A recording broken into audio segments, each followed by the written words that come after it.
Cloudy climate change. How clouds affect Earth's temperature. Earth's average surface temperature has warmed by 0.8 Celsius since 1750. When carbon dioxide concentrations in the atmosphere have doubled, which is expected before the end of the 21st century, researchers project global temperatures will have risen by 1.5 to 4.5 degrees Celsius. If the increase is near the low end, 1.5 Celsius, then we're already halfway there, and we should be more able to adapt, with some regions becoming drier and less productive, but others becoming warmer, wetter and more productive.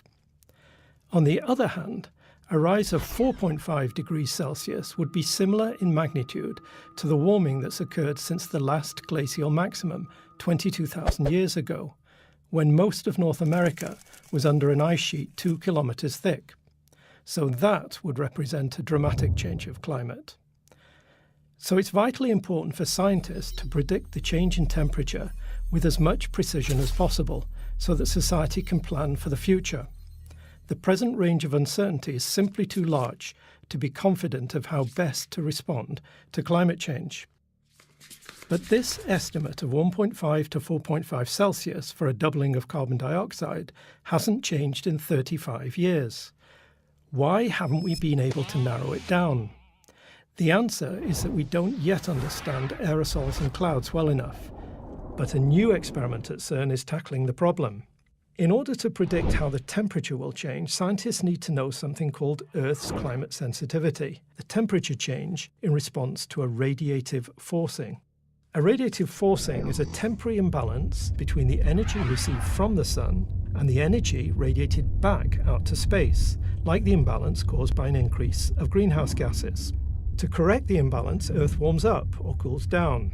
We can determine Earth climate sensitivity from the experiment that we've already performed in the industrial age since 1750, and then use this number to determine how much more it will warm for various projected radiative forcings in the 21st century. To do this, we need to know two things. First, the global temperature rise since 1750, and second, the radiative forcing of the present-day climate relative to the pre-industrial climate. For the radiative forcings, we know that human activities have increased greenhouse gases in the atmosphere, which have warmed the planet. But our activities have, at the same time, increased the amount of aerosol particles in clouds, which have cooled the planet. Pre-industrial greenhouse gas concentrations are well measured from bubbles trapped in ice cores obtained in Greenland and Antarctica, so the greenhouse gas forcings are precisely known. But we have no way of directly measuring how cloudy it was in 1750, and that's the main source of uncertainty in Earth's climate sensitivity. To understand pre-industrial cloudiness, we must use computer models that reliably simulate the processes responsible for forming aerosols and clouds. Now, to most people, aerosols are the thing that make your hair stick, but that's only one type of aerosol. Atmospheric aerosols are tiny liquid or solid particles suspended in the air. They are either primary, from dust, sea spray salt, or burning biomass, or secondary, formed by gas-to-particle conversion in the atmosphere, also known as particle nucleation. Aerosols are everywhere in the atmosphere, and they can block out the sun in polluted urban environments or bathe distant mountains in a blue haze. More importantly, a cloud droplet cannot form without an aerosol particle seed. So without aerosol particles, there'd be no clouds. And without clouds, there'd be no fresh water. The climate would be much hotter, and there would be no life. So we owe our existence to aerosol particles. However, despite their importance, how aerosol particles form in the atmosphere and their effect on clouds are poorly understood.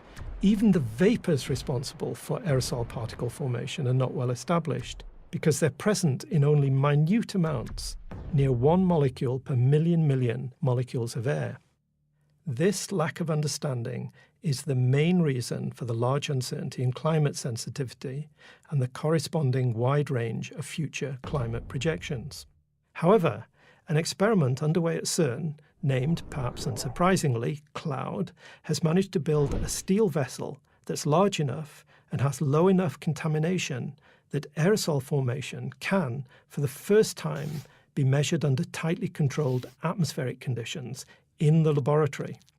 In its first 5 years of operation, Cloud has identified the vapours responsible for aerosol particle formation in the atmosphere, which include sulfuric acid, ammonia, amines, and biogenic vapours from trees. Using an ionising particle beam from the CERN proton synchrotron, Cloud is also investigating if galactic cosmic rays enhance the formation of aerosols and clouds. This has been suggested as a possible unaccounted natural climate forcing agent, since the flux of cosmic rays raining down on the atmosphere varies with solar activity. So Cloud is addressing two big questions.